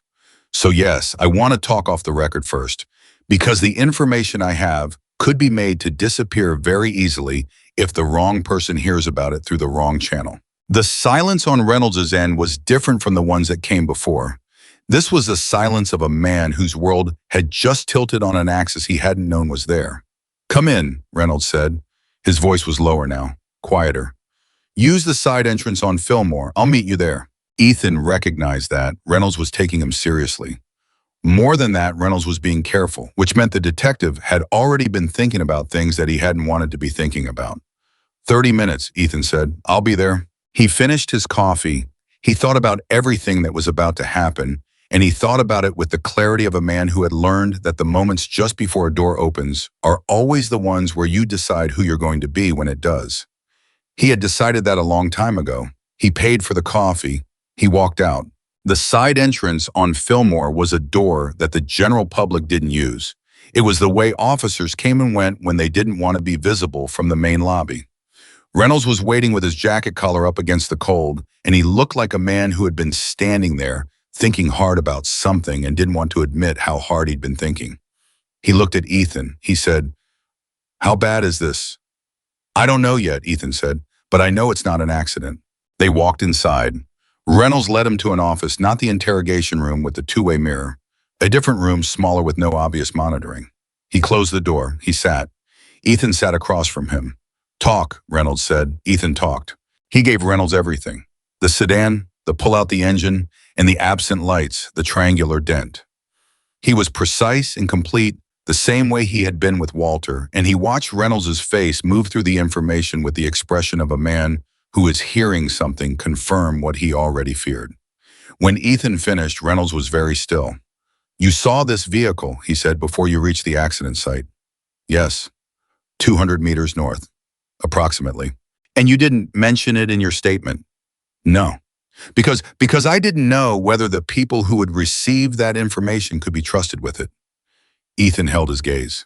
"Marcus, the dispatch call that sent Claire up that road was built on mismatched data, a plate that doesn't correspond to the vehicle description. Someone put that call together. Someone with access to the dispatch system, which means the problem is inside." Reynolds looked like a man standing on ice that was beginning to make sounds. "You can't know that for certain," he said. It was the thing a man said when he knew something for certain and wasn't ready to say so. "I can't prove it yet," Ethan said. "But you can. You have the dispatch logs. You have the system access records.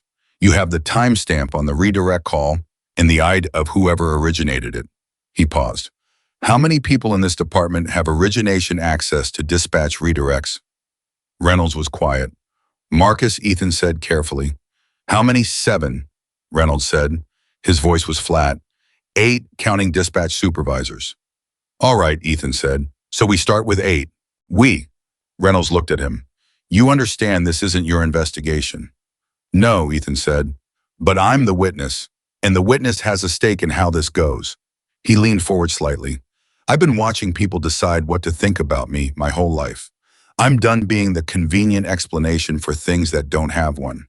If something happened on that road that was supposed to end with Claire Mitchell not coming back then, I want to know who did it, and I think you do too." Reynolds stared at him. Ethan stared back. The silence was long, and neither man broke it, and in that silence something happened that was rare and strange, and almost without precedent in the lives of both of them. A man who had spent his career dividing the world into categories, law and lawlessness, uniformed and outlaw, sat across from a man who had spent his life being assigned to the wrong category, and for the first time both of them could feel the inadequacy of the categories they'd been using. The dispatch logs, Reynolds said finally. I can pull them quietly, without going through the standard request process. How quietly? Quiet enough that it doesn't flag in the system. He paused. I have a reason to be reviewing dispatch records from that night. It's part of the standard accident investigation. And the access records, Ethan said. Harder. The system logs who originates a redirect, but those logs sit on the admin server. I'd need a reason to pull them that wouldn't raise flags. You have a reason, Ethan said. Inconsistent dispatch data that doesn't match the original call record. Reynolds looked at him. You know how this system works? I know how most systems work, Ethan said. When you spend enough time in the spaces around official structures, you learn how the structures operate. Reynolds rubbed the back of his neck. He looked at the table. He looked at his hands. He looked at the ceiling. And then he looked at Ethan Walker with the Hells Angels patch on his vest and the steady, certain eyes of a man who had been waiting for this conversation for a very long time. If this goes where I think it might go, Reynolds said slowly, it doesn't go anywhere without the right authority behind it. I can't run a shadow investigation on my own department with a civilian witness and hope it holds together legally. No, Ethan agreed, you can't. So what are you suggesting? I'm not suggesting anything, Ethan said. I'm telling you that Walter Mitchell made a call this morning to someone at the state level, someone with the authority to run a parallel track, someone who is already moving. Reynolds stared at him. Claire's father. He drove through a Montana blizzard to get to his daughter, Ethan said. What did you think he was going to do when she told him what happened? Reynolds sat back in his chair with the slow, deliberate movement of a man absorbing a significant impact. Jim Carver, he said half to himself. Walt and Jim Carver worked a case in 2015, Ethan said. Yes. How do you know that? Walter told me this morning. Reynolds looked at him steadily. You have already talked to Walter Mitchell. He wanted to meet me. And you didn't think to mention this at the start of this conversation. I'm mentioning it now, Ethan said, in the context that makes it meaningful. Reynolds breathed out through his nose. It was the sound of a man who was not used to being 3 steps behind the conversation he was in. You're playing this very carefully. I'm playing it honestly, Ethan said. There's a difference. The silence that followed was shorter than the others. Reynolds was moving now, internally processing, reorganizing. Ethan could see it in the way the detective's eyes were tracking something that wasn't in the room. The vehicle with the dent, Reynolds said. You said rear driver's side quarter panel. Triangular compressed inward. Yes. There's a vehicle in the department parking lot that I've been looking at for 2 days, Reynolds said slowly, because the parking spot it normally uses has been empty since the night of the accident. Ethan was very still. Whose spot? He said. Reynolds looked at him, and the name he said next landed in the room the way a stone lands in still water, the immediate impact and then the rings spreading outward, and then the understanding that the water would never be quite still again. Lieutenant Dennis Farrow, Reynolds said, 12-year veteran, head of the patrol division. He paused. The division that manages dispatch. The weight of it settled around them. Ethan said, has his vehicle been back? It came back this morning, 7 a.m. Reynolds' voice was careful and deliberate. I walked past it in the lot. I don't know why I looked at the rear panel. I was thinking about the accident, and I looked. He stopped. There's a dent. Driver's side, rear quarter panel. Triangular, Ethan said. Reynolds met his eyes. I need to see it, he said. It was not a request. It was a man who had just realized that the last thing he wanted to do was also the next thing he absolutely had to do. You will, Ethan said, but not alone and not without documentation. He leaned forward. Call Carver, now, before Farrow has any reason to think anyone is looking at his car. Reynolds was already reaching for his phone. And in the moment before he dialed, he stopped. He looked at Ethan Walker, really looked at him, not at the patch, not at the record, not at the accumulated weight of every assumption he had brought into this situation. You could have kept riding that night, Reynolds said. I know. You had every reason to. Yes. Why didn't you? Ethan had answered a version of this question before. He would answer versions of it many more times, but each time he answered it, it was true, and truth didn't require variation. Because she was someone's daughter before she was a police officer, Ethan said. And her father was sitting somewhere that night with his phone on loud, waiting for her to be safe. Reynolds looked at him for a long moment. Then he dialed. The call to Jim Carver lasted 4 minutes. Reynolds spoke. He listened. He said very little after the first 90 seconds, because Carver was already talking with the precise, controlled urgency of a man who had been briefed by Walter Mitchell 3 hours earlier and had spent those 3 hours quietly setting things in motion. When Reynolds hung up, his face had the particular quality of a man who has just understood how large the thing he stepped into actually is. He has a team, Reynolds said. They've been running background on the dispatch system since 6 this morning. He paused. Someone flagged the redirect call to Claire's unit at 4 a.m. Someone inside the department, anonymously, to a tip line that feeds directly to state oversight. Ethan looked at him. Who cares? Unknown. The tip line is designed to be untrackable from the department's side. Ethan thought about that. The same person who redirected Claire's dispatch call, he said. Reynolds shook his head slowly. Carver doesn't think so. The language in the tip was, he said, it was very specific, very detailed, like someone who knew exactly what to flag and how to flag it. He paused. He said it read like someone who had been watching this for a while, not just since the accident. The implications of that settled slowly into the room. There was someone else in this building who knew something. Someone who had waited until Claire's accident to speak. Someone whose silence up to that moment Ethan could not fully assess whether it was caution or complicity or something in between. But whoever they were, they had moved, and their movement had set in motion the chain that was now running. Farrow, Ethan said. What's his connection to Claire's original emergency call, the one before the redirect? Reynolds pulled out his notepad. He looked at it the way people look at things they wrote down because they needed to write something down to externalize the weight of it. Claire caught something 3 weeks ago, he said, during a routine traffic stop. Vehicle registration discrepancy. She ran the plates and flagged an inconsistency in the database. A vehicle registered to a shell company that had a clean record on the surface. But the registration chain went through 3 other shell registrations in 18 months. She filed a report. She filed a query, Reynolds said, to the database office. Standard procedure. The query was supposed to generate an automatic escalation. He paused. It didn't escalate. It was intercepted, Ethan said. Someone with administrative access to the database escalation queue, Reynolds said, which is a short list. How short? Reynolds looked at him. Farrow is on it. The room was very quiet. Ethan thought about a rookie officer 8 months on the job, full of the belief that the system worked the way it was supposed to work. Filing a query and waiting for an escalation that would never come. Going home that night and going back to work the next day, not knowing that she had just asked the right question of the wrong system. Not knowing that someone had noticed. She didn't know, Ethan said. She filed it and moved on, Reynolds said. She's 8 months in. She doesn't yet know which threads to pull when nothing happens. He set down his notepad. His voice was quieter than it had been all morning. I should have known. It's my job to know which threads she's pulling. Ethan didn't offer him absolution for that. Reynolds wasn't asking for it. He was stating a fact about himself, which was its own kind of courage, and it deserved to be received as such. You know now, Ethan said. Yeah, Reynolds said. It came out rough. Yeah, I know now. He stood up.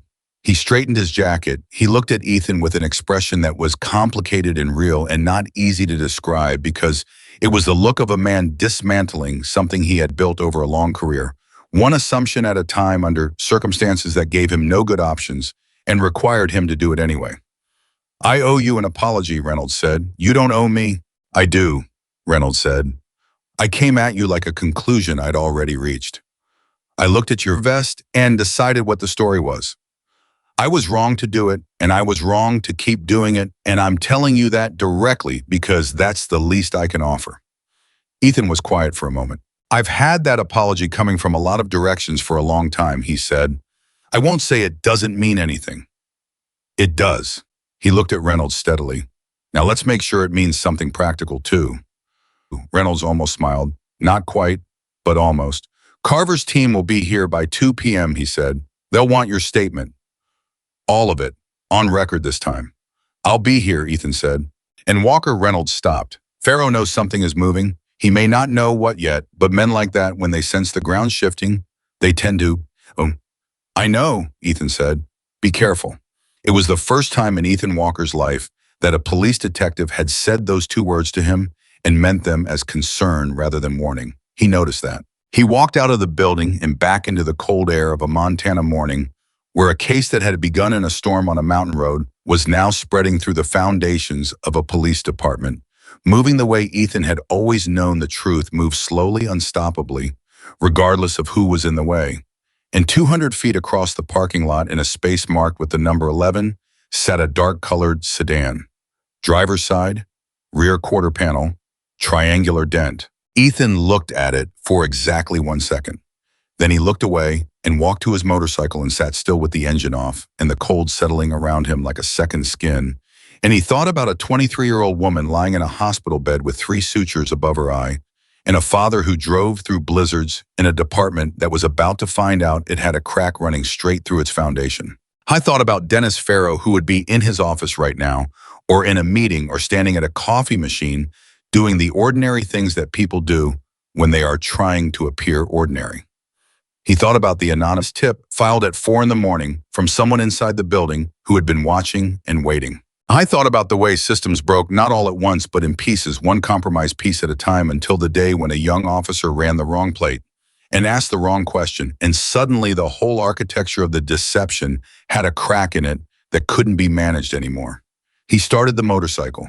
He didn't go anywhere. He just sat with the engine running, the warmth of it solid and real between his legs, the familiar weight of the machine underneath him, and he let himself feel briefly privately, with nobody watching, the full accumulated weight of what it meant to have stopped on that road. He had stopped for a young woman in the dark, and she had pulled on a thread 3 weeks ago.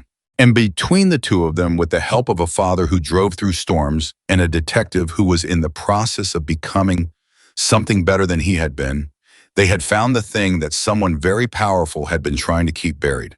He didn't know yet where it ended, but he knew it wasn't over. And underneath everything, underneath the caution and the experience and the long-practiced habit of expecting nothing good from situations that involve people with badges and men with his vest, Ethan Walker felt something that he rarely permitted himself. He felt, against all odds and evidence and the entire weight of his history, the fragile and specific warmth of being exactly where he was supposed to be. Jim Carver arrived at 2:14 p.m. in an unmarked state vehicle with 2 investigators who moved like people who had done this kind of work long enough to make it look like they weren't doing it at all. He was a compact man in his late 50s, gray at the temples, with a particular economy of movement that came from decades of knowing that urgency and haste were not the same thing. He shook Reynolds' hand in the side corridor, away from the main floor. He looked at Ethan Walker standing to Reynolds' left, and he did not look at the vest or the patch. He looked at Ethan's face directly and without ceremony. "Mr. Walker," he said, "Jim Carver, Walter Mitchell speaks well of you." "He speaks well of you too," Ethan said. "Good." Carver turned to Reynolds. "I need a room, not your office, somewhere without a camera that feeds to the internal server." Reynolds didn't hesitate. "Conference room B. The system in there has been down for 6 weeks. Facilities hasn't fixed it." "Perfect," Carver said. "Of course it hasn't." He said it without irony, which was somehow worse. "Lead the way." They moved through the building with the practiced casualness of a fire moving through dry wood, invisible until it wasn't. Reynolds walked ahead. Carver's 2 investigators peeled off without instruction, heading in different directions, already doing things that Ethan didn't need to know the details of to understand their purpose. Conference room B was small and cold and smelled like old, dry erase markers. Reynolds closed the door. Carver sat. He put a recorder on the table, looked at it, and then put it back in his pocket. "Not yet," he said. He looked at Ethan. "Tell me exactly what you saw on that road, before the accident site. Everything. In sequence." Ethan told him. Carver listened the way experienced investigators listened completely. Still no reactions, no expressions that could be read as confirmation or doubt, absorbing information the way dry ground absorbs rain. When Ethan finished, Carver was quiet for 10 seconds. Then he said, "The dent, triangular, rear driver's side." "Yes." "You're certain?" "My headlight held it for 3 seconds on a dark road," Ethan said. "I'm certain." Carver looked at Reynolds. Reynolds said, "The vehicle is in the parking lot, spot 11. It's there now." I know, Carver said. My people photographed it 40 minutes ago. He said it simply without drama, the way you said things that were simply facts. The dent matches Walker's description exactly. He paused. It also matches damage consistent with a low-speed impact against a post or barrier recent within the last week based on the oxidation pattern. Reynolds was very still. You had someone in the parking lot before you arrived. I had someone in the parking lot at 9 this morning, Carver said. Walter Mitchell's call came at 6:40. By 7:15, I had two people moving. He looked at Reynolds with the neutral expression of a man who was not apologizing. I needed to know whether the vehicle would still be there, whether it would have been moved or repaired. It was there. It hadn't been touched. He doesn't know we're looking, Reynolds said. He may suspect something is moving, Carver said, but he doesn't know the shape of it. Not yet. He turned back to Ethan. Mr. Walker, the dispatch call that sent Officer Mitchell up that road. You said Claire identified the plate discrepancy from her patrol car database. That's what she told me, Ethan said. The plate in the dispatch redirect corresponded to a vehicle with completely different make and registration. She said it was immediately obvious when she ran it. It was, Carver said. He opened a folder thin, but it existed, which meant he had been building it since early morning. We pulled the dispatch logs at 7:50. The redirect to Mitchell's unit was originated at 11:22 p.m. The origination ID belongs to a terminal in the Patrol Division Supervisor's office. He looked at Reynolds. Farrow's office. The room absorbed that. That's not conclusive, Reynolds said.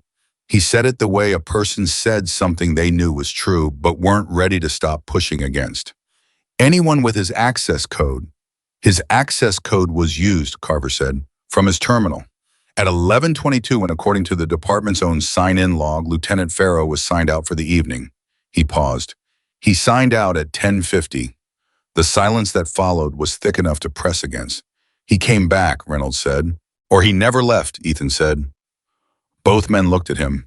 The sign-out log is manual, Ethan said. I'm assuming, based on what I know about how departments this size manage end-of-shift procedure. Reynolds said, it's manual. Then signing out doesn't mean leaving, Ethan said. It means signing out. Carver looked at Ethan with an expression that was the closest thing to approval he had shown. That's correct. The building's external access log, which is electronic, in which Farrow did not control, shows his badge swiping out at 11:09, swiping back in at 11:17. He paused. The redirect call was originated at 11:22. 13 minutes, in and out and back to a terminal in the time it took to commit to something that couldn't be undone. Reynolds sat back. He looked at the table. He looked at his hands. He looked like a man watching a building he'd worked in for 12 years, developed cracks in its walls, and understanding for the first time that the cracks had been there long before he noticed them. The shell company, Reynolds said, the one Claire flagged 3 weeks ago. We're running it, Carver said. It's complex, multiple layers. But the preliminary picture, he paused, choosing words. It connects to a narcotics distribution network that has been operating through this county for approximately 4 years. Small enough to stay below state radar, large enough to be very lucrative. Another pause. Impatient enough to embed someone inside the department who could manage interference. Farrow, Reynolds said, the word came out flat and without inflection because all the inflection had been used up. The investigation is not complete, Carver said carefully, but the available evidence points in a single direction. He sent her up that road, Reynolds said, because she found the thread. She found it without knowing what it was, Carver said, and she filed a query that should have generated an automatic escalation. That escalation was suppressed when she didn't follow up because she's 8 months in and doesn't yet know how hard to push the immediate risk appeared to pass. He looked at his folder. Then she had a shift last week during which she ran into a contact of the network, a vehicle stop routine, which she handled without flagging it officially. But the network has its own surveillance. The contact reported back. She was made, Ethan said. Someone decided she was a problem that needed to be resolved before she understood she was looking at something. Carver closed the folder. The storm was an opportunity, a redirected dispatch call on a mountain road in a blizzard. Solo officer, no backup coverage in the area. He stopped. Most people would not have survived that accident without intervention. The three men sat with that. Ethan thought about 11:47 p.m. on a mountain road, about a pulse of dying blue light through the trees, About the first thought, keep writing, and the second thought, which wasn't a thought at all, but something older and more basic than thought. She survived, Ethan said. She survived, Carver confirmed. He looked at Ethan steadily. Because you stopped. Nobody said anything for a moment. Then Reynolds said, "What do you need from us?" "From you," Carver said. "I need the dispatch logs formally preserved. I need a statement on what you observed in the parking lot this morning and what led you to look at the vehicle. I need you to continue operating normally, which means Farrow sees nothing different from you today." He paused.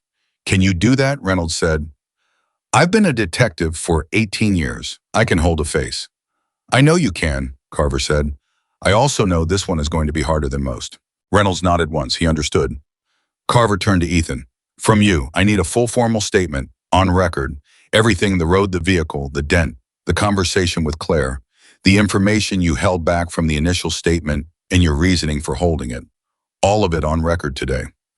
"All right," Ethan said. "There will be questions about the withholding," Carver said, "from people who won't be satisfied with your reasoning, regardless of how sound it is. I know. You're a civilian witness with a criminal record who withheld material information from an official investigation," Carver said, direct and without apology. "That is going to be a point of attack for defense counsel eventually if this reaches prosecution. I need you to understand that." "I understand it," Ethan said. "And you're still prepared to go on record." "I was prepared to go on record the moment I figured out who to give the record to," Ethan said. "That's what I've been waiting for." Carver studied him for a moment, then he looked at Reynolds. "I see what Walter meant," he said. Reynolds, for the first time all day, made a sound that almost qualified as a laugh. The formal statement took 2 hours and 14 minutes. Carver ran it himself with one of his investigators present, and the questions were precise and detailed and showed no mercy for comfortable approximations. Ethan answered all of them. He answered them in the same order each time they were asked because Carver asked some of them twice from different angles, which was a technique Ethan recognized and respected, and his account did not change because the truth did not change, and he had learned long ago that the only version of a story you could tell reliably was the one that actually happened. At one point, Carver's investigator, a woman in her 30s named Perez, who had said almost nothing in 2 hours, leaned forward and said, "Mr. Walker, when you approached the vehicle that night, before Officer Mitchell acknowledged you did, you at any point consider the possibility that the accident was not an accident?" Ethan looked at her. "No," he said. "At that point, I saw a hurt person who needed help. That's all I was thinking about." "And now," she said. "Now I think a lot of things," he said. "But at the moment of decision, I wasn't thinking any of them. At the moment of decision, there was just a woman in a damaged car who was going to die if nobody stayed with her." Perez wrote something down. She nodded once. She sat back. Carver ended the statement at 4:51 p.m. He shook Ethan's hand. "Don't leave Redwood Valley," he said. "We'll need you accessible." "I'm not going anywhere," Ethan said. It was the second time in 2 days he had said those exact words, and both times he had meant them completely. He walked out of conference room B and into a department hallway, and as he turned toward the exit, he walked directly into Dennis Farrow. It happened so quickly and so ordinarily, a man coming out of a room, another man rounding a corner, that there was no way to process it as anything other than what it appeared to be. Coincidence. The architecture of the building creating an intersection at the wrong moment. Farrow was tall, early 50s, with the kind of presence that had accumulated over years of being the person people looked to when they walked into a room. He wore his authority the way some men wore expensive suits, like it had been tailored specifically for him, and he had forgotten it wasn't standard issue for everyone. He stopped when he saw Ethan. He looked at the vest, then at Ethan's face. "You're Walker," he said. "Yes," Ethan said. "The biker who found Claire Mitchell." "That's right." Farrow looked at him with an expression that was practiced and smooth, and that Ethan, who had been reading people's hidden calculations for 40 years, could see behind without effort. The man was assessing him, measuring what Ethan knew and what he showed, and whether the two matched. "Quite a thing you did out there," Farrow said. His voice was warm, easy, the voice of a man who had spent years presenting a surface. "The department owes you." "I was in the right place," Ethan said. "Just that." "Still," Farrow said, "most people would have kept writing, especially—" He stopped, a fraction of a beat. "Especially in conditions like that. Especially with a vest like that." The word he hadn't said hung in the air between them, and both men knew it was there. "Couldn't do that," Ethan said. Farrow smiled. It was a good smile, the kind that had been deployed successfully many times. Well, the department appreciates it. He started to move past. You here giving another statement, wrapping some things up, Ethan said. Good, good. Pharaoh's hand came briefly to Ethan's shoulder, a practiced gesture of camaraderie that was also Ethan understood immediately something else. An assessment, the particular light pressure of a hand that was feeling for tension, for the tell of a person who was carrying something and trying not to show it. Ethan carried nothing in his posture that he didn't intend to carry. He had learned that in situations where the other person in the room was dangerous and didn't know you knew, the most powerful thing you could do was be completely boringly, unremarkably calm. Take care, Pharaoh said, removing his hand. You too, Ethan said. They passed each other. Ethan did not look back. He kept his stride even. He walked down the corridor and through the lobby and out of the building into the cold afternoon air. And he breathed out slowly and he kept walking until he reached his motorcycle, and then he stood next to it for a moment with his hand on the seat.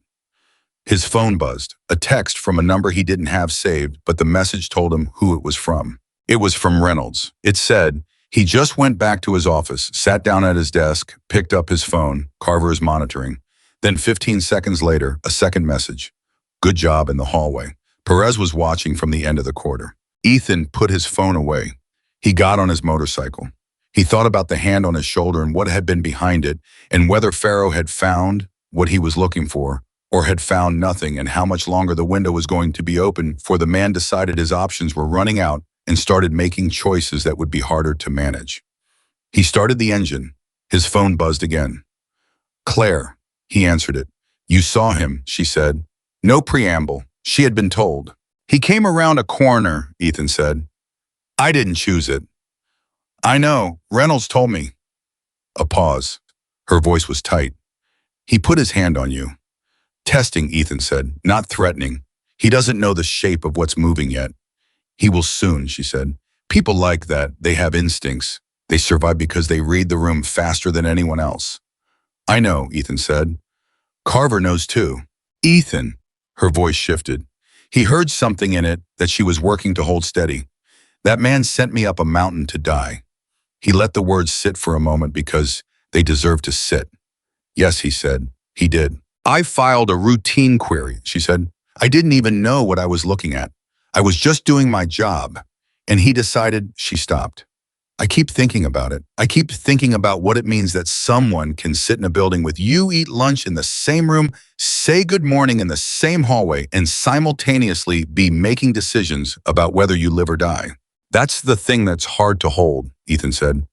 That the face people show is a separate thing from what they're doing underneath it. You knew that already? She said. You've always known that. I learned it young. Because people did it to you, she said. It wasn't a question. People showed you one face and underneath it, they were doing something else. Deciding things about you. Before you even opened your mouth. Ethan was quiet for a moment. Yes, he said. I'm sorry, she said. Don't. No, I'm saying it. Her voice was firm despite everything in it. Not on behalf of everyone. Just on my own behalf, for the first moment when you came to my window and I saw the vest and I reached for my radio instead of... She stopped. You were there to help me and I reached for a weapon. You were concussed and frightened and operating on instinct, Ethan said. That's not an apology situation. That's a human situation. It was wrong, she said. It was understandable, he said. Those aren't the same thing, but you don't have to carry it like a weight. She was quiet for a moment. He heard her breathing, the ribs, still costing her something with every breath. My father wants to know if you'll have dinner with us, she said. Tonight, there's a place on Millard that he likes. Ethan blinked. Of all the sentences he had been preparing for, that one had not been in the set. Dinner, he said. You can say no. I'm not saying no, he said. He paused. Adjusting. She almost laughed. It became a wince. He could hear it. 7 o'clock, she said. He'll be there at 6:50. You'll be able to find him because he'll be the one at the table who arrives early and sits with his back to the wall. Old habit, Ethan said. 30 years, she said. I'll be there at 6:52, he said. So he has a few minutes to assess the room before I arrive. This time she actually laughed, brief and real and human, and the sound of it cost her something in the ribs and she didn't care. 6:52, she said. See you then. She hung up. Ethan sat on his motorcycle in the parking lot of the Redwood Valley Police Department and thought about dinner.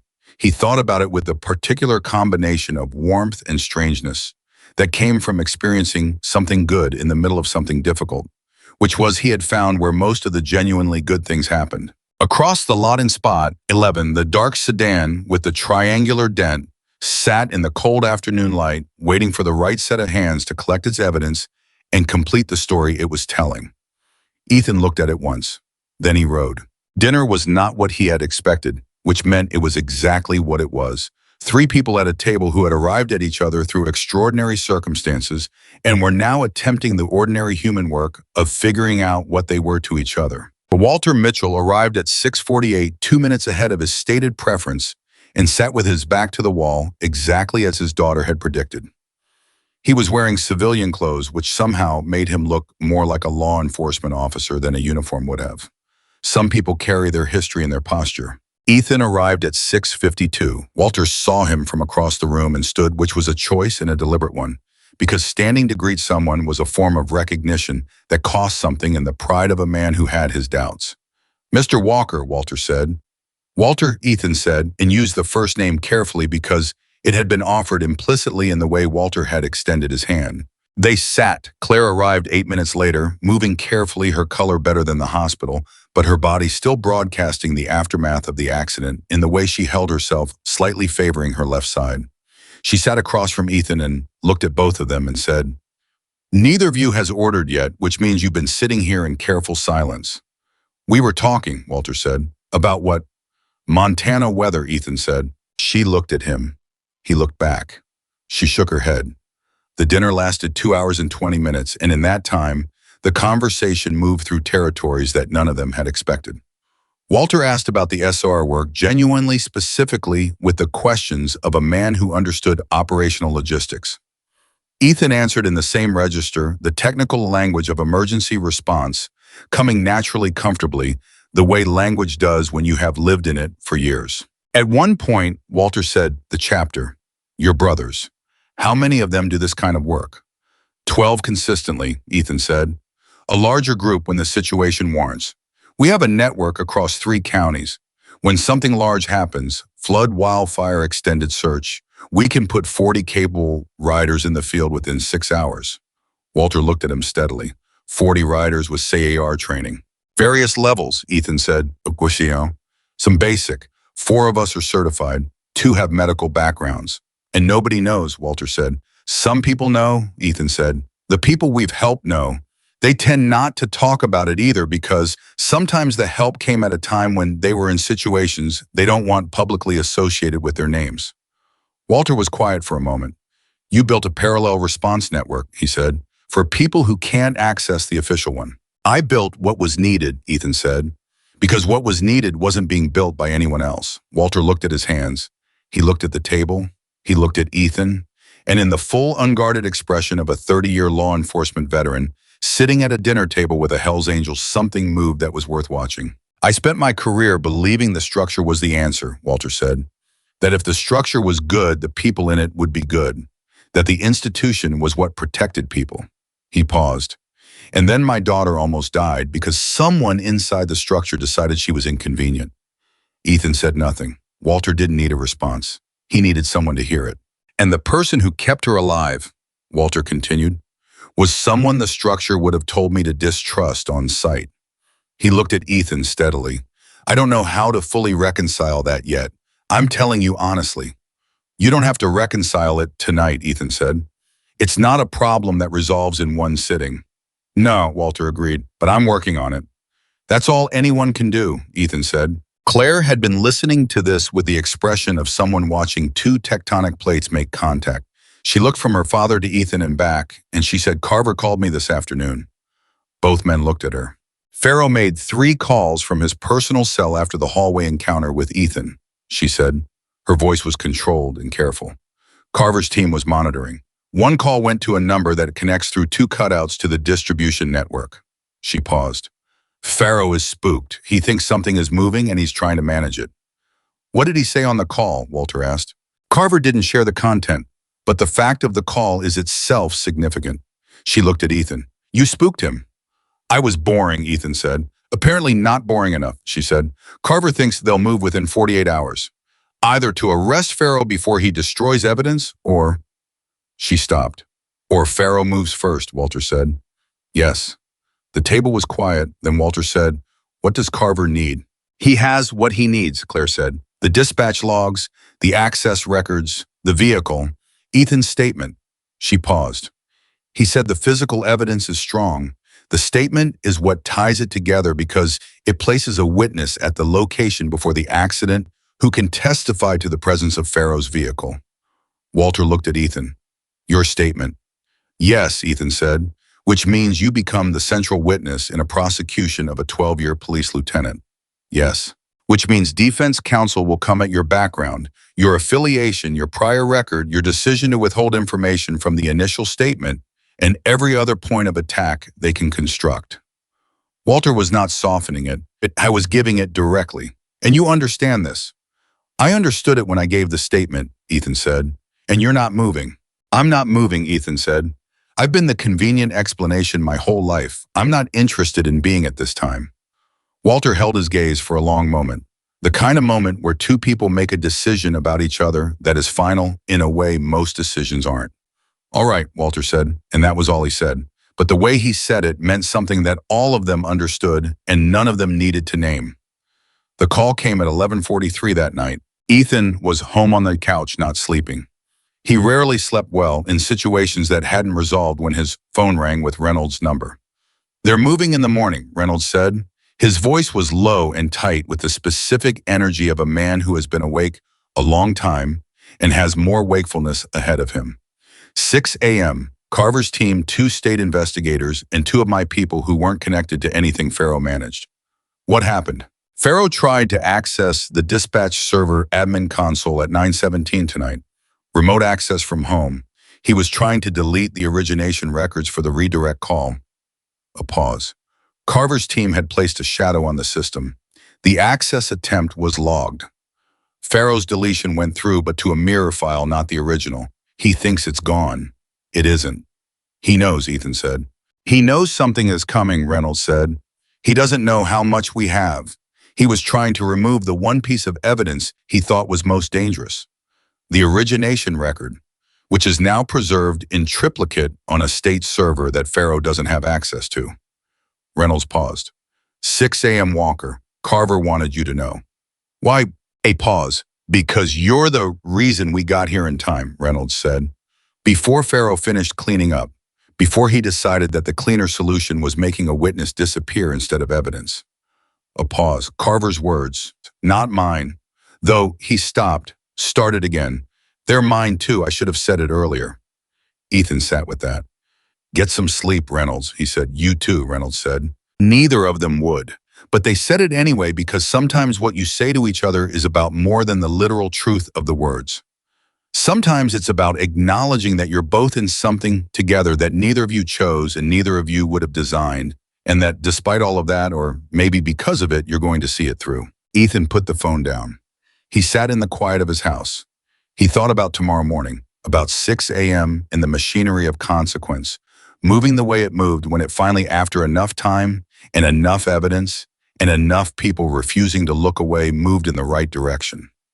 He thought about Dennis Farrow sitting in his house right now, believing he had erased the worst of it, not knowing that he had erased a copy while the original sat safe on a server 300 miles away.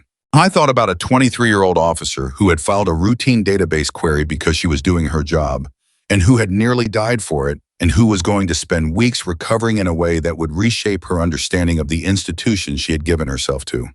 He thought about Walter Mitchell, who was probably awake too, sitting with the particular wakefulness of a father who had too recently come close to a world that didn't have his daughter in it. I thought about the anonymous tip. Filed at 4 a.m. to a state oversight line, precise, detailed, from someone inside the building who had been watching for a long time. That person had not come forward yet. Carver's team hadn't identified them. They were still somewhere in the structure, anonymous, protected by the same careful architecture that had allowed them to watch in silence until the moment when silence was no longer the right call. Ethan thought about that person. I thought about what it cost to watch something wrong for a long time before you found the moment to speak. He understood that cost better than most people. He had paid versions of it himself in different currencies over many years. He hoped they were okay. He hoped that when everything settled, there would be a way for them to land safely. People who did the right thing at great personal risk deserved to land safely. The world did not always arrange for this, but it was worth hoping for. His phone buzzed, a text, Claire's number. It said, "Can't sleep either," thinking about the query. "I was just doing my job." He typed back, "That's what made you dangerous. You didn't know what you had." A pause. "Then do you think the person who tipped Carver knew what they had?" He thought about it. Then, "Yes, I think they knew for a while. I think they waited for something specific. Something that made the risk of speaking smaller than the cost of staying quiet." Another pause. Longer. "Then that was me, almost, on that road, when I decided whether to let you in." He read that twice. Twice, he typed, "You made the right call." Her response came back quickly. "So did you, a long time ago, when you decided who you were going to be." Ethan set the phone down. He sat in the quiet of his house, in the dark of a Montana night, and outside the wind had stilled, and the storm was long gone, and the roads were clear and cold and empty. And somewhere in Redwood Valley, two federal investigators were watching a shadow on a mirror server, and a lieutenant who had bought 12 years of quiet with other people's safety was sitting in a house not knowing that tomorrow was already the end. And Ethan Walker, who had stopped on a mountain road because he couldn't do anything else and had never once thought of it as a choice, sat with the specific and unrepeatable quality of a night that was almost over. The kind of night that exists just before everything changes. The kind you only recognize looking back as the last moment of the before. He closed his eyes. He did not sleep, but he rested, and that for now was enough. The arrest happened at 6:04 a.m. Carver's team moved fast and without theater, the way professional operations moved when they had everything they needed and nothing left to prove. Two state investigators, two of Reynolds's people, the ones Carver had vetted personally, and a warrant signed the previous evening by a judge in Missoula, who had read the evidence summary and taken 11 minutes to decide. 11 minutes for 12 years of quiet corruption to reach its accounting. Reynolds was not part of the arrest team. Carver had made that call deliberately, and Reynolds had accepted it without argument, which told Ethan something about how much the detective had changed in 4 days. The old Reynolds would have pushed back, would have needed to be in the room. The Reynolds who had spent 3 nights rebuilding his understanding of the world understood that sometimes stepping back was its own form of integrity. Ethan heard about it from Claire, who heard from her father, who had been on the phone with Carver from 5:45 onward. She called Ethan at 6:22 and said simply, "It's done." He was already awake. He had been awake since 4. "Farrow," and he said, "taken into custody without incident," she said. He didn't fight it. Carver said he looked like a man who had been waiting for a knock on the door for a long time and was almost relieved when it finally came. Ethan sat with that. He had seen that before, the specific exhaustion of people who had been holding a lie together through sheer continuous effort, and had finally reached the moment where the effort was over. Relief was not the right word for it. It was more like the feeling of putting down something very heavy. The weight was gone. What remained was the damage from carrying it. "The anonymous tipper," Ethan said. A pause on Claire's end, a longer one than usual. "It was Danny Kowalski," she said. Ethan was quiet. "Patrol sergeant," she said. 12 years. The one I told my father I trusted." Her voice had something in it that was complicated and layered, the sound of a person feeling vindicated and heartbroken at the same time, because being right about someone's integrity meant they had been carrying something alone for too long. He'd known for 8 months. Since almost exactly when I joined the department, he saw something in the dispatch records that didn't sit right. He couldn't prove it. He couldn't go official with it because he didn't know how deep it went, and he was afraid of landing in the wrong office. A pause. So he watched, and he documented. And when my accident happened, he knew it wasn't an accident. He filed the tip at 4 in the morning because that was the moment he decided that being careful had cost enough. "He protected you," Ethan said, "from the moment you walked in." "He says he should have moved sooner," Claire said. Her voice was quiet. "He says the 8 months of watching are going to be what he carries." "He should talk to someone about that," Ethan said. "Not because he was wrong, but because that weight doesn't get lighter by yourself." "I told him the same thing." A pause. "He wants to meet you." "All right." He said, and this is a direct quote, "The biker saved the officer I was trying to protect, and I want to shake the hand of the man who did what I couldn't do in time." Ethan didn't respond immediately. He thought about Danny Kowalski awake at 4 in the morning, filing a tip into a system he wasn't sure would work, making a decision about what kind of person he was going to be when it mattered most. "Tell him we're even," Ethan said. "He built the case from the inside. I was just on the road." "That's not how he sees it," Claire said. "Maybe not," Ethan said, "but it's how it is." The department meeting happened 3 days later. Carver's team had completed the initial phase of the investigation.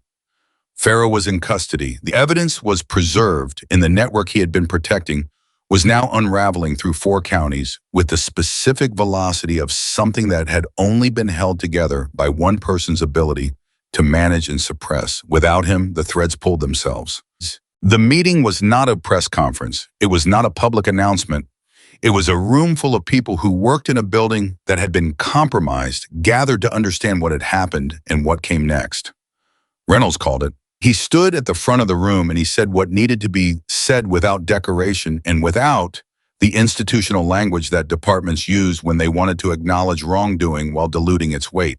"A member of this department used his position to protect a criminal operation," Reynolds said. "He used it to suppress evidence, and he used it to attempt to eliminate a threat to that operation in the form of Officer Mitchell, who was doing her job exactly as she should have been doing it." He paused. "We failed to see it. I failed to see it. That failure is mine to account for, and I'm going to spend however long it takes doing that accounting." The room was quiet in the particular way rooms were quiet when people were processing something that changed their understanding of where they stood. "There is also something else that needs to be said in this room," Reynolds continued, "and I want to say it directly because it deserves directness." He looked around at the assembled officers, at faces he knew, and faces he was reassessing, and faces that were doing the same to his. The man who kept Officer Mitchell alive that night was a civilian with a Hells Angels patch on his vest and a prior record and no obligation whatsoever to stop. Every instinct he had developed over a lifetime of being treated as a suspect by people like us told him to keep riding. He stopped anyway. He sat with her for 44 minutes in a blizzard. He kept information safe long enough to get it to the right people. And he walked into this department voluntarily and put himself on record as the central witness in a case that is going to cost him time and scrutiny and difficulty for months. Reynolds stopped. He let the room sit with that. His name is Ethan Walker. And this department owes him an acknowledgement that we cannot fully repay. Nobody spoke. Then from the back of the room, someone started clapping. Not theatrical, not performative. It's just a single set of hands making the sound of something genuine. Ethan would later learn it was Danny Kowalski who had placed himself at the back of the room for the same reason he had always placed himself at the edges of things, because he did what needed doing and didn't need to be seen doing it. Other hands followed. Ethan was not in the room. He was outside in the parking lot sitting on his motorcycle with the engine off because Reynolds had asked him to come, and he had come, and then he had sat outside because rooms full of police officers were still rooms full of police officers, and some things changed slowly and some things changed fast, and this was the kind of thing that changed in the space between. Reynolds came out 15 minutes later. He stood next to the motorcycle and said, "You could have come in." "I know," Ethan said. "Why didn't you?" "Because the meeting was for your department," Ethan said. "Not for me." Reynolds was quiet for a moment. "Then I said some things in there about you." "I know. You could have heard them." "I'll hear about them," Ethan said. "That's enough." Reynolds looked at him. The look had changed from the first night fundamentally in ways that couldn't be walked back. It was the look of a man who had done the hard work of revision and was living in the result. "I was wrong about you," Reynolds said, "from the first moment I saw you. I want to say that to your face, not through intermediaries." "You said it before," Ethan said. "I remember." "I want to say it again," Reynolds said, "because once wasn't enough for what I did." Ethan looked at him steadily. "All right," he said, "I hear you. Is that—" Reynolds almost smiled. "That's all I get." "What do you want?" Ethan said. "For me to tell you it's fine. It wasn't fine. You came at me like a verdict.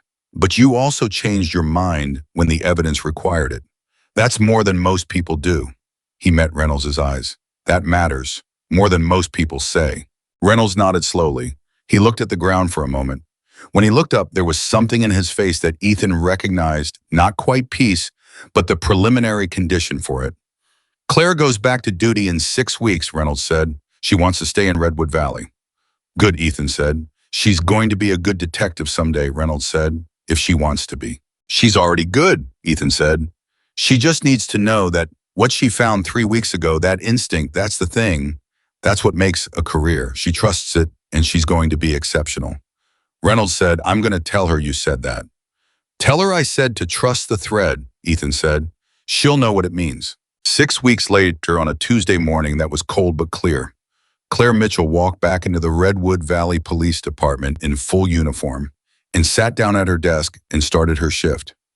Danny Kowalski was at his own desk across the room, and he looked up when she came in, and he nodded once, and she nodded back, and that was all that needed to happen between two people who understood each other the way they did. She called Ethan that evening. First day back, she said. How was it? He said. Strange, she said, and right, both at the same time. That's usually how the right things feel, he said. I thought about you all day, she said. I thought about that night, about what it means that you were there. She paused. I keep thinking about the version of that night where you kept riding, where you made the practical call and stayed out of it. Don't think about that version, he said. I can't help it sometimes, she said. And then I think about what you said in the car. When you were 23 and hurt and alone for 3 hours on Route 12, you decided what kind of person you were going to be. She paused. You've been making that same decision every day since then, haven't you? Without anyone knowing, without anyone saying thank you. Ethan was quiet for a moment.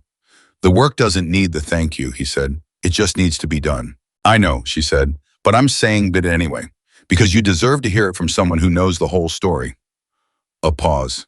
Thank you, Ethan, for stopping, for staying, for not letting me be the version of that night where you kept writing. He sat with that. He let himself feel it, the full, unreduced weight of being acknowledged by someone who understood exactly what was being acknowledged. He did not deflect it. He did not minimize it. He had spent too many years doing both of those things in the name of not needing what he actually needed. You're welcome, Claire Mitchell, he said, and he meant it completely. The trial of Dennis Farrow began 4 months later. It lasted 11 days. Ethan testified on day 4. Defense counsel spent an hour and 20 minutes attacking his credibility, the record, the affiliation, the withheld statement, every angle that had been predictable since the moment Carver warned him they were coming. Ethan answered every question the same way he answered everything, directly, without defensiveness, without performance. He told the truth in the sequence it happened, and he did not change a single word under pressure.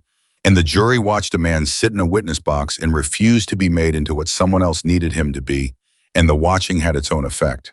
The verdict came back on day 11, guilty on all counts. Reynolds called Ethan before the news reached the public. It's done, Reynolds said. Yes, Ethan said. You okay?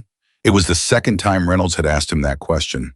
The first had been after the testimony in the courthouse hallway, and Ethan had said he was fine and meant it mostly. Now he said, yes, I'm okay. Good, Reynolds said. I wanted you to hear it from me first. I appreciate that. A pause. Danny's putting in for a commendation on your behalf, Reynolds said. Civilian valor, it's not standard procedure. It's going to require about 14 forms and 2 levels of approval. He doesn't care. Ethan almost laughed.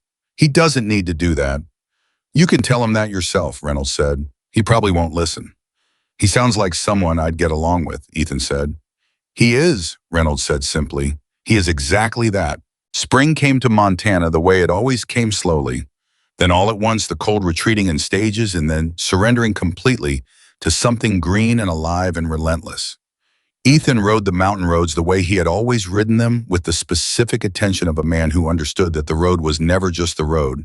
It was the medium through which everything worth knowing about the world could be felt if you were paying the right kind of attention. He came around the curve north of where it had happened.